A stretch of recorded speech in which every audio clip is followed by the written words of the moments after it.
All right, thank you so much for staying with us here on the SportsMax Zone. And as we continue our build-up to the Olympics, which is set to feature on your Home of Champions, today we have a specially prepared segment for you with Hemir Hallgrimsson, and it's called Memory Mondays.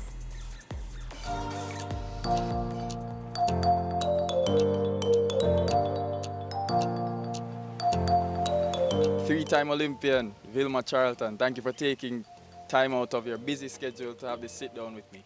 Thank you. Thanks for having me. Yeah, let's get to the meat of the matter. Tell me, what's your most memorable Olympic moment? Well, naturally, my first Olympic Games, which was in Tokyo, Japan, and that was in 1964.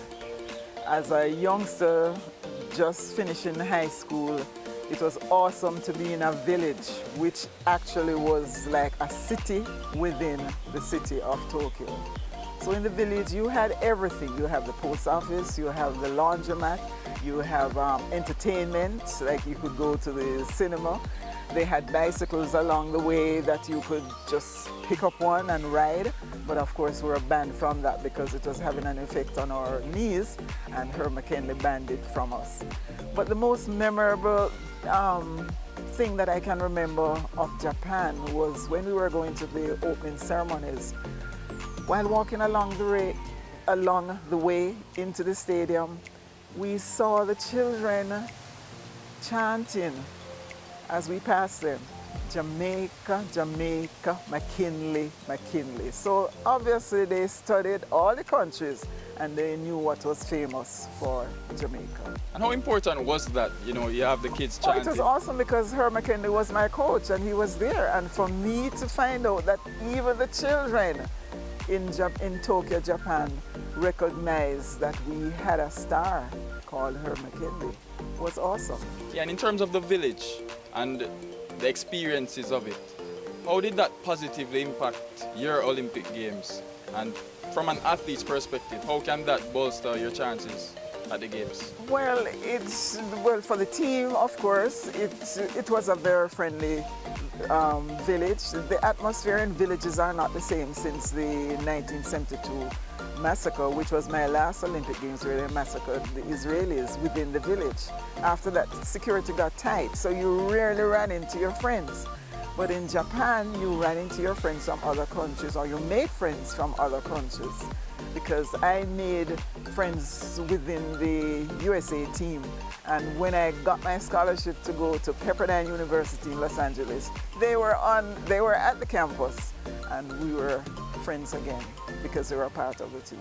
Just finally give me some nuggets, about your mental state being at the Games, Oh, then the usual, everybody gets nervous.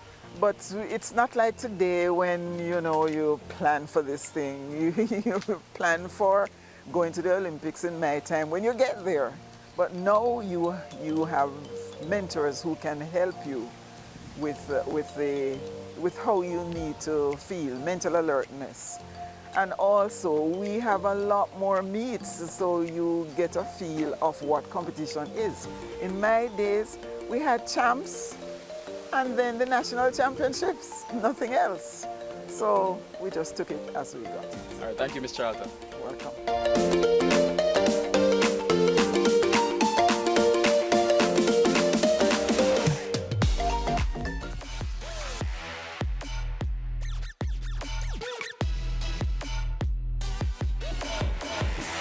Yeah, Lance, Memory Mondays there, Hemir Hallgrimsson working very hard on these features. They're very informative and I enjoy them. I look forward to them. Yeah, and Vilma is a nice person. I've known her for a long time now, and great to hear her giving her memories on 64. Well, we have this man on the set, which means we have to talk some football. Are you ready? Yeah, I am. All right, well, football is the topic now on the SportsMax Zone, following a disheartening Copa America campaign, which yielded 0 points from their 3 group games.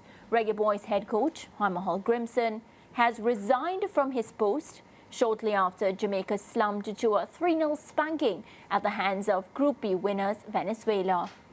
All right, so the Jamaica Football Federation, they released this statement. Let's take a look. The Jamaica Football Federation has accepted the resignation of the head coach of the senior men's netball team, Hemir Hallgrimsson, of the national team, Hemir Hallgrimsson. The decision was communicated to the president and players by the coach earlier today. Mr. Hallgrimsson came to Jamaica over 2 years ago and has worked assiduously to lift the standard of the national team. The JFF and the wider Jamaica have seen much benefit as a result of Coach Hallgrimsson's tenure. The JFF would like to thank him for the work he has done, and we are pleased with the coach's commitment to the team. We wish him success in his future endeavors. The JFF's technical committee will now begin the search for his replacement as the CONCACAF Nations League and the FIFA World Cup are imminent. Hallgrimsson was appointed in September of 2022 and managed a total of 27 matches, winning 11, drawing 6 and losing 10. And the Icelander believes that the project is advanced from the position it was when he started in September 2022. I think we are leaving our shirt in a better place than we came, and we at least I've seen to that the growth can't continue. We don't need to restart from zero. At least there is basis to work on, and I hope it will be a smooth transition, and it's all done in a friendship. In a friendly way, good departure. President Jensek, Vice President is here, and it's all done in a very Christian manner, and we leave us as friends, so there's no grudge from anyone to anyone, and I just want to leave it this way because this is an important project for me. I've spent a lot of time. I've given a lot of work and time and love to this project, and I would really love to see it continue and grow. With us to pick up the pieces of Hallgrimsson's departure and yet another miserable Copa America campaign is our SportsMax football analyst, Reggae Williams. Lish, a lot to unpack. I actually don't know where to start for once, but I think I should start with the result.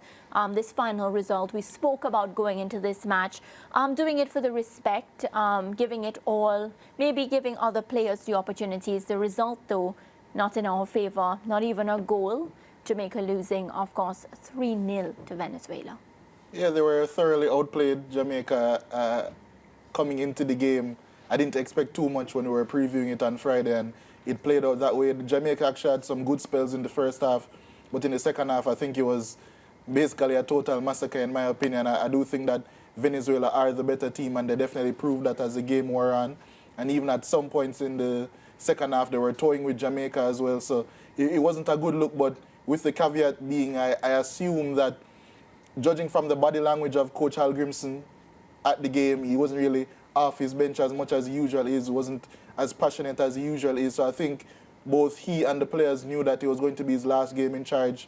And as he mentioned that after the second goal went in especially, the team didn't really seem to have much fight left. So I'm going to give it that small caveat, but I still think it was a pretty embarrassing performance by the Reggae Boyz.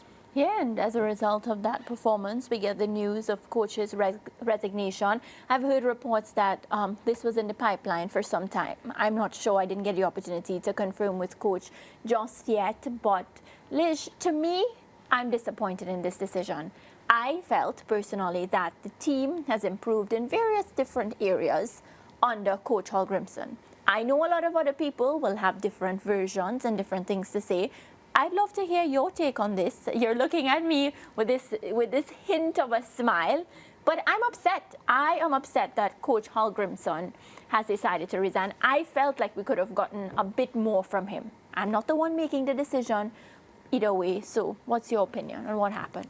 Yeah, I'm one of the people that would disagree with you, actually, Mariah. I do think that, a couple weeks ago I came on the show, and I meant to ask a question, but watching it back, I realized I didn't get to ask the question when I went on this long soliloquy about if you cast your mind back to Jamaica in 2016 or 2017 under Schaefer or Tapa Whitmore, and you see a performance like what we would have seen from Jamaica against Mexico in the first Copa America game. The question that I actually meant to ask is, what changed? I'm not saying that Hallgrimsson made the program any worse. I'm not saying that Jamaica are a worse team. under Hallgrimsson or following his reign, but what got better. You know, when you look at it, even when you're analyzing the 3 games that they played in the Copa America, Jamaica brought a really strong squad. Obviously, you know, you're missing a couple of players here and there that won't get into, even though that's a big part of the reason why he decided to leave, because that's something that I was hearing for a couple of weeks, actually. But look at the tournament in isolation and the teams they're playing. When you go into it now, Jamaica, any modern coach would tell you that an important part of football, or probably the most important part of football right now, is build-up, the build-up phase of play. Jamaica have not shown throughout any of their Copa games, any of their Nation League games, even the games that they won in World Cup qualifying, that they have any sort of adept build-up structure. That in itself is extremely disappointing, and I'm not saying this because Jamaica are playing pretty football, quote-unquote. It's actually in the numbers as well. Jamaica are a team that don't build up often enough to be conceding 13 high turnovers in a game against Venezuela. In the group stages alone, Jamaica have lost the ball more in their defensive build-up shape than any other team in the competition so far. Bolivia will probably change that in their 3rd game, with that being said, but it goes to show that Jamaica is not adept at building up whatsoever. And if you're not adept at building up, you're immediately giving the opposition team an advantage because they can win the ball off of you and spring attacks quickly.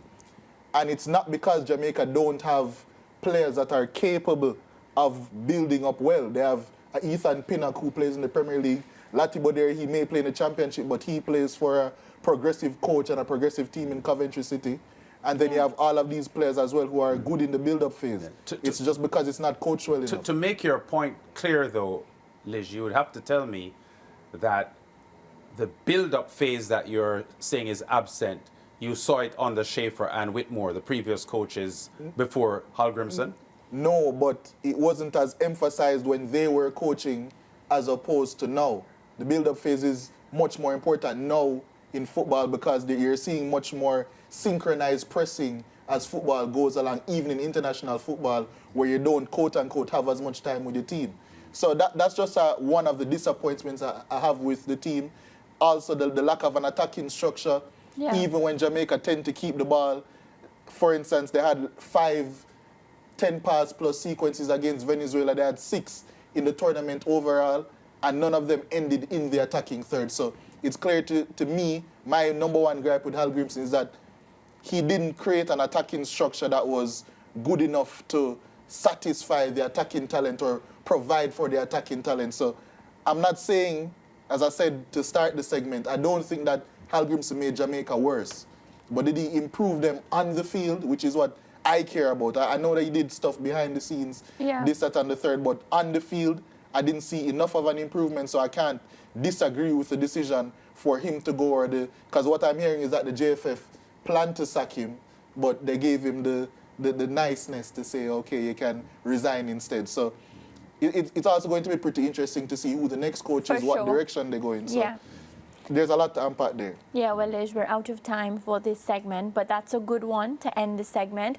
Looking forward to see who replaces Coach Hemir Hallgrimsson, because Jamaica has a World Cup to qualify for. So only a matter of time. We're taking a break. When we come back, we'll be having Interactive.